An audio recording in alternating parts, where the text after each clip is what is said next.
So it is the eve of election night. We are kind of freaking out. We have been getting hives, eczema flare ups all over the body these past couple of weeks because I am not confident whatsoever that the Americans will make the right decision. And for those of you guys who don't know and can't tell from my accent, I am indeed American. And I did, in fact, vote for this election cycle. I was fortunate enough that my state makes it very easy to request an absentee ballot. And so about a month before the election, it was mailed to me to my London address. Oh, excuse me, I'm gonna have to edit that out. Oh, maybe. Sent to my London address. I filled it out. It took me a few days to actually do it because I was just so feeling demoralized. I was like, my vote's not gonna matter. What am I even doing? The whole world's gonna end. It's gonna end. And I'm not. But I pulled myself up from my imaginary bootstraps. I filled in all of those dots. I looked up as much as I could, the research of other down ballot candidates because we can't forget the down ballot candidates. We cannot forget the down ballot candidates. We can't forget them. And but more importantly, not more importantly, because again, as I was saying, you can't forget the down ballot candidates because those people affect your life way more than the president. That said, I felt sensation that I filled out that oval by Kamala Harris, Tim Walz. I'm so happy that Biden dropped out because if Biden had not dropped out, I would not have voted for president. That is, I know, scary to say, considering how shit the other alternative was, but Biden was sundowning. He didn't fucking know where he was. His debate performance was horrific. I saw his State of the Union speech and I thought I was like, okay, you know what, go off. He's still old, but he still seems to be able to talk, hold a crowd. But during that debate that he had with Trump, I was like, whew, oh my gosh, the president has no clothes. The president has no clothes. Kamala Harris, though.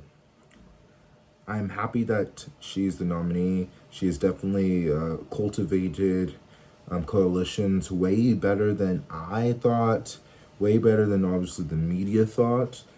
And this is really coming down to whether or not the United States is going down a fascist path or a democratic authoritarian-ish vibe. Because I need to be honest with you guys, I'm not saying the United States is the best example for democracy, and I'm also not saying the United States does not have authoritarian tendencies. Listen, the Democrats and the Republicans, at the end of the day, they want to, keep up the American empire, expand. And you know what? I'm not necessarily against imperialism, American imperialism. I'll be honest with you guys. But do I think that we should be starting wars? No. Do I think we should be getting into every country's business? No. I think we should be focusing more on ourselves. I think we should do what actually makes the world a more peaceful, prosperous place. And I think that the United States really needs to follow the rules-based world order more. Just more. Fuck Israel's war on Gaza. We shouldn't be doing that. We shouldn't be doing that. I hope me mentioning that won't make my video be less seen. But I think that's kind of difficult for that to be the case because I don't really have that many subscribers and my view count's a little low. It's a little low. Some people say it's 0, some people say it's 7. It depends on the video. I digress. But yeah, tomorrow is election day. I sent my ballot. It's there. It's counted for. But I have no idea what's gonna happen, and I'm confident that Kamala Harris will win the popular vote, but I don't know if she'll win the electoral college, which, as everyone knows, that's what it takes to actually win the presidency. For some reason, we still have this archaic system. It was out of date and unfair when the founders implemented it, and it remains to be true to this very day. But oh fuck, I will get back to you. My roommate just came back. So so what? Where was I getting back? So yeah, it's a real make it or break it type of situation here now in the election cycle, because I know that people say every single year that this election is the most consequential election ever, but it really is, because what? You have Donald Trump, who is literally a fascist, an authoritarian, who says that that he'd be fine being a dictator on day one. And then you have Kamala Harris, who, for better or for worse, wants to propagate the status quo, more or less, and kind of continue steering the American empire towards, I wouldn't say like prosperity necessarily, but I also wouldn't say like a complete utter downfall, like a lot of people, a lot of countries have been rooting for. But if Trump wins, there's really no prospects of having any amount of climate policies that are actually going to help us. There's no chance of protections for women's reproductive rights. There's really no chance for interracial marriage to stand, which I know sounds so crazy. Like that feels like something that was like settled and like a long time ago and shouldn't come up again in discussion. But that's what everyone said about Roe v. Wade. And then Trump's 3 appointed Supreme Court justices that he appointed to the Supreme Court, when even though in their testimony that they said that it's respected law, it's not going to change. When they had the chance, they changed it.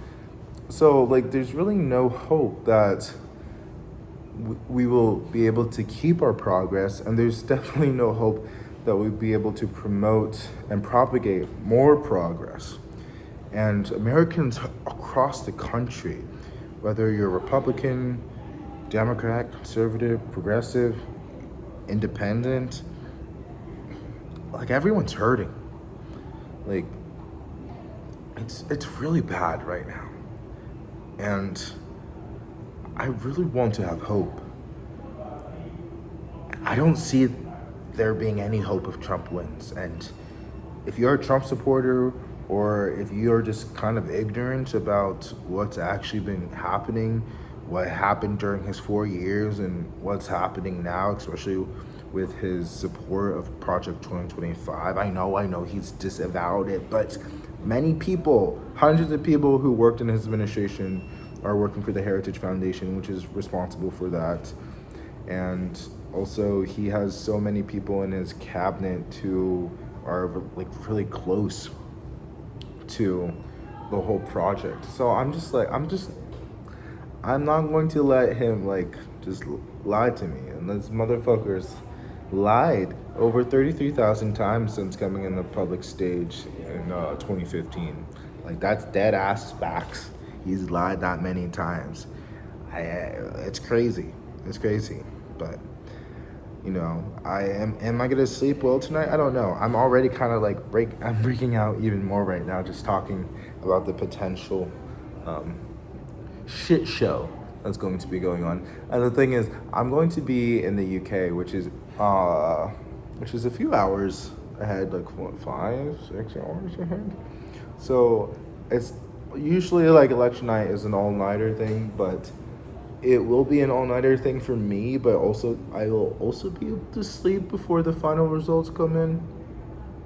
But I just hope that my fellow Americans are voting in tremendous fashion, that there will be no doubt that who won the election, that there will be no doubt that Kamala Harris wins, and that we will be able to continue this project, this large-scale, multi-state project of American exceptionalism and democracy and prosperity and rights and freedoms and all these things that we love so much and we care so much as being American, because America is different than other countries. Like, we're a country that was founded on an idea, on a belief, not tied to one religion, to one race. We all are believers and we all want to see this, project continue. Well, I think the majority of us, at least. We'll see. We'll see. It's really hard to fight people's apathy towards the political system because, quite frankly, the political system has warranted apathy. But I really hope that we can keep on pushing forward, because I would hate for the United States to fall into an authoritarian fascist dictatorship. Wouldn't you? Anyways, I will see you in the next video. Hopefully happier. Hopefully we won, but actually maybe not. Well, we will be. We will win. We will win. That's what's gonna happen. That's what's gonna happen. Until then, peace and love. Bye. It's a daily vlog.